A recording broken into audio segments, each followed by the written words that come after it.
कोठी पर और आपकी मुलाकात करवाने वाले हैं गरीब शोषित वंचित वर्ग के विकास के लिए समर्पित रहने वाले सुभाष बिहारी जी, जो कि राष्ट्रीय संगठन सचिव हैं दलित सेना के। सर्वप्रथम सर मैं आपका स्वागत करती हूँ अपने चैनल में।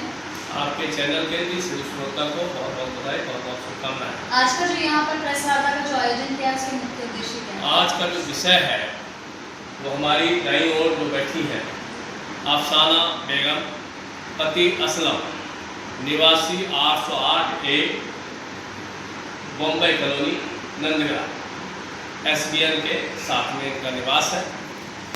और इनकी जो घटना है 16/4/2022 को इनके पड़ोस में रहने वाले इनके पुराने जानकार, जिनका नाम राम मलिक, जो हलवाई का काम करते हैं, और इस परिवार का और राम मलिक जी के परिवार का आपस में पिछले काफ़ी लंबे समय से एक पारिवारिक संबंध रहा, एक दूसरे के घर में आना जाना रहा, और जिसका आपस में ये लेन देन भी कर लेते थे सब एक जरूरत के हिसाब से। जो अफसाना जी के कहते हुए जो इनका है कि मैंने एक कमेटी उठाई, लोन के पैसे लिए 40,000 रुपये, जिसमें उनके हलवाई के काम में ज़रूरत थी, तो 20,000 रुपया उन्होंने ले लिया और 20,000 रुपया उन्होंने अपनी ज़रूरत के हिसाब से रख लिया। ऐसा कई लोग परिवार में मिलकर के ले लेते हैं। उसी क्रम में इन्होंने भी लिया और अपनी भी ज़रूरत पूरी की और राम मलिक की आगे ज़रूरत को पूरा किया। इसी कारण से 2-3 महीने से राम मलिक जी इनको किस्त के पैसे, जो कमेटी के पैसे जहाँ से लोन लिया था उनकी जो किस्त जा रही थी 40,000 की, वो आधे पैसे इन्होंने देना था, आधे राम मलिक ने देना था। किसी कारण से राम मलिक जी 3-4 महीने से पैसे नहीं दे रहे थे। और अफसाना का भी पारिवारिक खर्चा है, इनके पति बाहर रहते हैं, वहाँ से मासिक खर्च के रूप में कुछ पैसे वो भेजते हैं, जिससे उनका घर का परिवार का पालन पोषण होता है। इस महीने में रमजान का बहुत बड़ा महापर्व मुस्लिम समुदाय के लोगों के लिए होता है, और इस पर्व के खर्च को देखते हुए इन्होंने अपने बेटे फैजल को, जिसकी उम्र 22 वर्ष है, और उसी कॉलोनी में जहाँ इनका निवास है, उसी कॉलोनी में वो बाइक रिपेयरिंग का मैकेनिक, जिसको पैसे लेने के लिए राम मलिक जी के निवास में भेजा, जहाँ जो राम मलिक जी के दामाद हैं दीपक, पिता समी, वो भी उसी कॉलोनी में रहते हैं। और शायद दीपक जो है वो बजरंग दल के कार्यकर्ता है। बजरंग दल का कार्यकर्ता होने के कारण और इनका गलती ये है कि एक मुस्लिम परिवार से और गरीब परिवार से, जिसके कारण साजिश के तहत इनके लड़के को राम मलिक अपनी लड़की के साथ छेड़छाड़ करने के शिकायत पर स्थानीय थाना नंदग्राम गाजियाबाद में शिकायत दर्ज कराई, जिसके ऊपर बजरंग दल के लोग 16 तारीख को ही डंडे लाठी के साथ उस लड़के की दुकान पर आ गए। वो भीड़ को आते देख करके लड़का अपनी दुकान से भाग गया, और उन लोगों के द्वारा इन पे मांग रहा कि मैं आपका पैसा नहीं दूंगा, आप उल्टा मुझे 40,000 रुपया दो, अन्यथा लड़की के छेड़छाड़ के केस में आपको हम फंसाएंगे। उसके पीछे एक कारण और है कि अफसाना एक सामाजिक महिला है, दलितों, शोषितों, वंचितों और गरीब गुरबों के लिए ये सामाजिक लड़ाई लड़ती रहती है। काफ़ी सक्रिय महिला है ये, जो समाज में बढ़ चढ़ करके ये काम करती हैं। आज से कुछ माह पूर्व दलितों की एक बहुत बड़ी मीटिंग इसने अपनी कॉलोनी में लगाया था, जिस मीटिंग को देख करके वहाँ के जो लड़के बजरंग दल के सदस्य हैं, उन लड़कों ने एक साजिश बनाया, और जिस साजिश के तहत इस कहानी को रूप दिया गया। उस कहानी के रूप में जिसके लड़के फैजल को झूठे केस में फंसाने का एक कहानी गढ़ी गई, जिससे ये आर्थिक सामाजिक रूप से कमज़ोर पड़े और राजनीतिक गतिविधि जो सामाजिक गतिविधि है इनकी अफसाना की वो भी कमज़ोर पड़े। मुझे लगता है कि थाने में किसी को भी अपनी बात रखने का पूरा हक है, अधिकार है संविधान के हिसाब से, लेकिन मैं वहाँ के स्थानीय थाना प्रभारी महोदय से और चौकी प्रभारी महोदय से जो इस केस के आईओ हैं उनसे आग्रह और प्रार्थना करूँगा कि वो अपने स्तर पे इसकी जांच करें।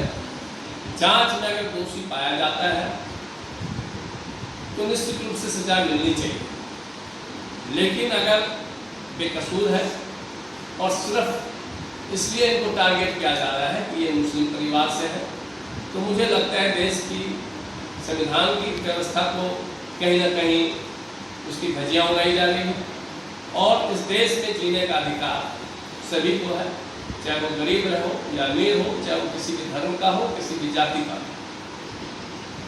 तो मैंने वहाँ के चौकी प्रभारी महोदय से भी अभी बात किया है और उनको हमने बोला है कि आप अपने स्तर पर इसको जांच करें और जांच करने के बाद न्याय संगत में जो व्यवस्था बनती है, जो कार्रवाई बनती है, वो कार्रवाई में हम कहीं बाधक नहीं हैं, लेकिन गलत कार्रवाई ना हो, निश्चित रूप से उस पर पैनी नज़र हमारी भी होगी, उसकी समीक्षा हम भी करेंगे, उसका पड़ताल हम भी करेंगे और इस महिला को गरीबी और मुस्लिम होने की सजा ना मिले, इसके लिए हम दलित सेना निश्चित रूप से अपने साथियों के साथ समीक्षा करेंगे। दिन प्रतिदिन अगर बात करें टीवी चैनलों की तो बार बार लव जिहाद जैसी घटनाएं हों, चाहे वो जो है मुस्लिम परिवार के द्वारा हिंदू बहन बेटियों को भगाने की छेड़छाड़ की घटनाएं तीव्र गति से बढ़ती जा रही है।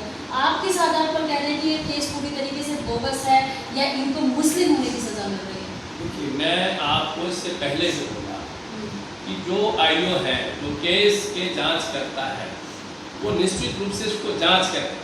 मैंने आपसे बोला कि कहीं भी हम कानूनी कार्रवाई के में बाधक नहीं है, लेकिन न्याय संगत में सही जांच हो, सही कार्रवाई हो, उस पक्ष में हम। ये महिला अफसाना जी आपके साथ में यहाँ पर मौजूद है, कहीं ना कहीं अगर ये सत्य पाई जाती है और इनके साथ जो है बहुत बड़ा अन्याय होता है और जो पीड़िता पक्ष है वो अपनी जगह सही साबित होती है, तो आगामी योजनाएं क्या करेंगे आप? क्योंकि पीड़िता पक्ष अगर सही है तो निश्चित रूप से कार्रवाई होनी चाहिए, हमारे साथ कोई भेदभाव नहीं है, लेकिन अगर अफसाना जी मैं कह रही हूँ अफसाना जी के साथ हो रही है नहीं, अगर अफसाना जी पीड़ित हो रहे हैं तो निश्चित रूप से दलित सेना जो आपके समक्ष अपनी बात को रख रहे हैं वो इसीलिए रख रहे हैं कि इनके साथ कहीं भी अन्याय नहीं होने देंगे। न्याय संगत में जो कार्रवाई होनी चाहिए वो इनको भी न्याय मिलनी चाहिए। क्या आप जो है वो जो मलिक है, राम मलिक जी, उनके परिवार से मुलाकात करेंगे, जानेंगे सच्चाई? बिल्कुल जाएंगे, हम उस परिवार में भी जाएंगे, उस समाज में भी जाएंगे, वहाँ के लोगों से भी जानकारी हासिल करेंगे और चौकी इंचार्ज जी को लेके जाएंगे, आईओ को लेके जाएंगे। अभी आपने अपने शब्दों में कहा कि वो वहाँ से भाग गए, आपने कहा कि वो भाग गए, उनको भागने की क्या आवश्यकता थी? वो अपनी बात रखते वहाँ पर। उसका कारण निश्चित रूप से जब शिकायत उनके खिलाफ हुई है वो निश्चित रूप से आएंगे, लेकिन जो आज की व्यवस्था है उस व्यवस्था में अगर वो हाथ आ जाते तो बजरंग दल के लोग उनके हाथ पैर तोड़ देते, उनको जान से मार सकते थे, कोई भी बड़ी घटना हो सकती थी। जी, बहुत ही अच्छी जानकारी का साझाकरण माननीय आपके द्वारा। अब हमारे साथ अफसाना जी यहाँ पर मौजूद हैं जो कि अपने केस को लेकर यहाँ पर कार्यालय में आकर सुभाष बिहारी जी से इन्होंने मुलाकात की। आपका पूरा नाम क्या है? अफसाना खातून जी, ये आप नीचे कीजिए, कहाँ की रहने वाली हैं आप?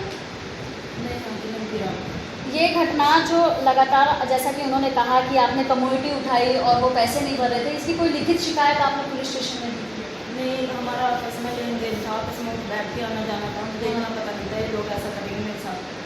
पैसे लेके ना देने वाली बात को तो मना कर देते मेरे साथ, लड़के पे तौर उठना लगाते ना मेरा।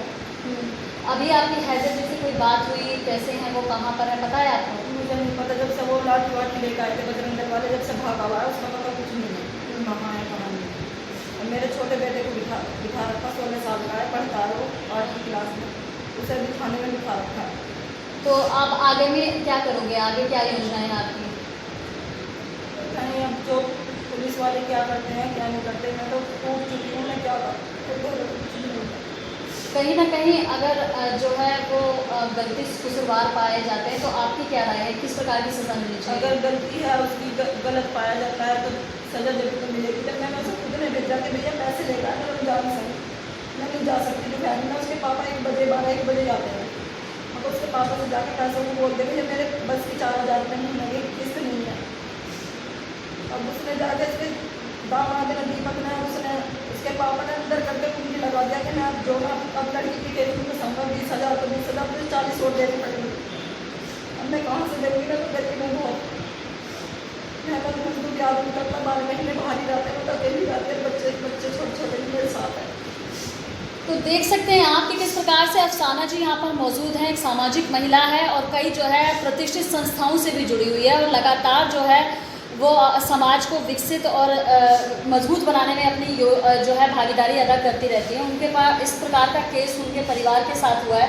देखते हैं अब दलित सेना किस प्रकार से कार्रवाई करती है और खासतौर पर सुभाष बिहारी जी ने पूरी तरीके से आश्वासन दिया है इनको कि अगर ये केस बोगस हुआ तो जो पीड़िता पक्ष है उनको उनकी सज़ा वो ज़रूर दिलवाएंगे कि इस प्रकार की घटना जो है आगे ना हो। एक्सक्लूसिव रिपोर्ट बाय कामनी झा, जनता का फैसला news channel, camera person Reena Singh के साथ। Thank you so much.